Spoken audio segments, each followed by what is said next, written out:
All right, gentlemen, the Canucks, of course, are not making the playoffs in the 2015-16 season, but one can only dream about the 2016-17 season. Is that a realistic dream, Ed Willis? How close would the Canucks be to being in the playoff picture a year from now? Yeah, the short answers are no and not very. And having said that, I think this is a different answer if they're in their Eastern Conference. I think that is the one conference where if you get lucky here, if maybe accelerate the development of a couple of players, if you get a couple of breaks and good goaltending, then I think you could make a case that they could be in a position. I think the West is just too strong. What they have to do is really cement this young group they have going forward, give them all the playing time they can, and determine what it is they have. And maybe in 2-3 more years, they'll be in a position to challenge for a playoff spot. Canucks' problem this year has been twofold, which being a bad team aren't surprising. They can't score goals, and their defense hasn't been very good. If you say the young forwards improve, that Bo Horvat comes back stronger, even more experienced next year, that Jared McCann develops his man strength, which clearly has been the biggest issue that they've identified this season, comes back next year, is better able to compete in one-on-one situations.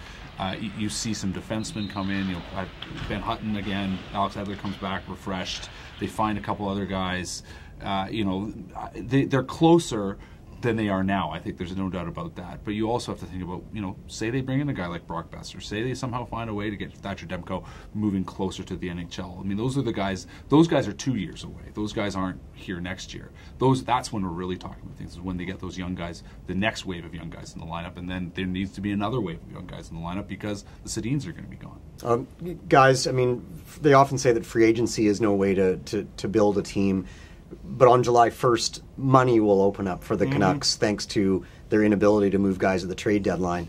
So will that make a difference? Can you see, could it be that someone like a Travis Hamonic comes in here as a big stud defenseman, or is it unlikely in his development the best way? Well, I think it's going to be one of two things. I think they're either going to hit like the most massive home run, they're going to be swinging for the fences and try and bring in a megastar, and the name is Steven Stamkos, and it seems like a fantasy right now.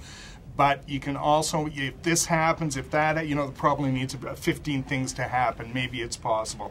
I think that, and I think it's either going to be that or the status quo. It's kind of entrench with the young guys, move forward with them. Patrick, right now selling this team to the public is obviously a challenge. But do you feel that if they keep this youth movement going and you actually bring in some of those other guys that you've just mentioned, is that enough to make people believe next year? I think people believe in winning. I think that's what it comes down to. I mean, that's what it is. They've put a lineup on the ice that's going to win, have a good chance of winning every night. And whether it's the young kids, that's great. That helps tell a story. But really, in the end, it's all about the results. It's pretty simple. All right. Thanks, guys.